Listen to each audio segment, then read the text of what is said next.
ऐसा है कि इन वाणी के पढ़ते पढ़ाते कुछ जब परमात्मा थे उस समय भी भक्ति करे हुए प्राणी हैं, उनको मनुष्य जन्म मिलते हुए आ रहे हैं।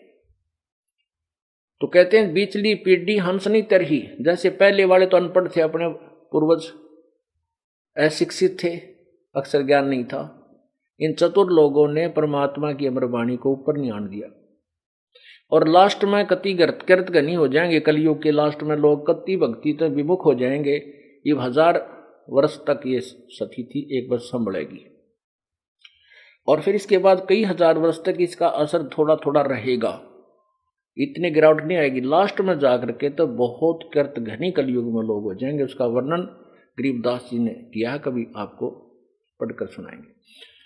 तो अब क्या है, गुरु नानक देव जी को कह दिया परमात्मा ने कि ये नाम कहीं नहीं बताना, तू जाप कर। अब नानक जी उच्चारण करके बोल के सुना रहे हैं, प्रमाणित करने के लिए कि आने वाले समय में ये हमारी गवाही बनेगी। वैसे गुरु ग्रंथ साहिब में लिखा भी है, प्राण संगली में भी गुरु नानक देव जी ने क्लियर लिखा हुआ बोला हुआ है। तो उसमें लेकिन दिया किसी को नहीं, बोल आगे आदेश नहीं दिया कि ये नाम तू दे और ये दिया करना, नहीं। अब इसको ऐसे स्पष्ट हो गया कि यही मंत्र जो दास आपको देता है, गुरु नानक देव जी जाप करते थे, गरीबदास जी जाप करते थे, और ये आगे जैसे और भी संत जो इनके संपर्क में आए, परमात्मा के दर्शन हुए, वो भी यही जाप करके पार हुए। अब देखो ये हिंदी वाली, अब कई हिंदी नहीं जानते होंगे, इसलिए हिंदी वाली में भी दिखा देते हैं आपको। ये वही है भाई बाले वाली गुरु नानक देव जी की जन्म साखी, भाई चतर सिंह जीवन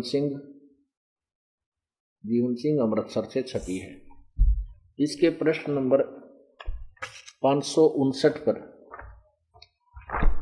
ये देखो, साक्षी समुद्र की।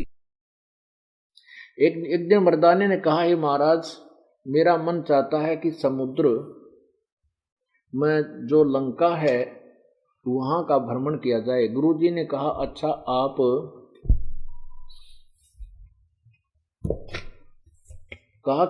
आप नेत्र बंद करो।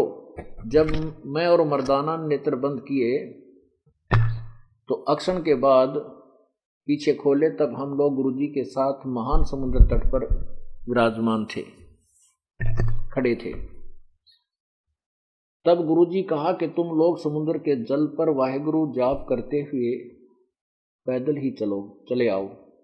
तब गुरु अंगद देव जी, हे गुरु अंगद देव जी, तब हम लोग गुरुजी के पीछे उसी प्रकार जा रहे हैं जैसे सूखी पृथ्वी पर चला जाता है। आगे आगे गुरुजी ओम सोहम का जाप करते चले जा रहे थे। तब मर्दाने ने सोचा कि हम भी ओम सोहम का जाप क्यों ना करें। तब मर्दाना भी ओम सोहम की रट लगाने लगा, बस वह लगा गोते खाने। गुरुजी ने पीछे देखा तो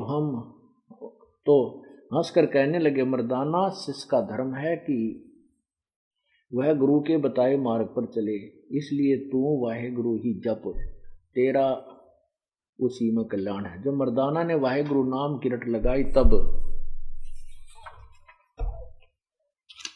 फिर पूर्व प्रकार पानी पर चलने लगा। अब यहां क्या है कि जैसे एक प्राण संगली है, एक ग्रंथ जिसमें गुरु नानक देव जी की वाणी लिपिबद्ध है। उसमें स्पष्ट लिखा है कि ये वाणी ग्रंथ साहिब को लिपिबद्ध करते समय रह गई थी। ये गुरु नानक देव जी की ही वाणी है, और पटियाला हाउस में ये सुरक्षित है, ये मान्यता प्राप्त है। तो उसमें स्पष्ट लिखा है। हो सकता है ग्रंथ साहिब की रचना करते समय महापुरुषों ने इसलिए उसको टाल दिया हो कि कहीं इसमें ग्रंथ साहिब में ये क्लियर नाम आ जाए और ये लोग जपन लाग जाए, गुरु जी का आदेश नहीं है, कहीं ये बात बिगड़ जाए, इसलिए भी उसको छोड़ दिया होगा। लेकिन फिर भी संकेत बहुत है।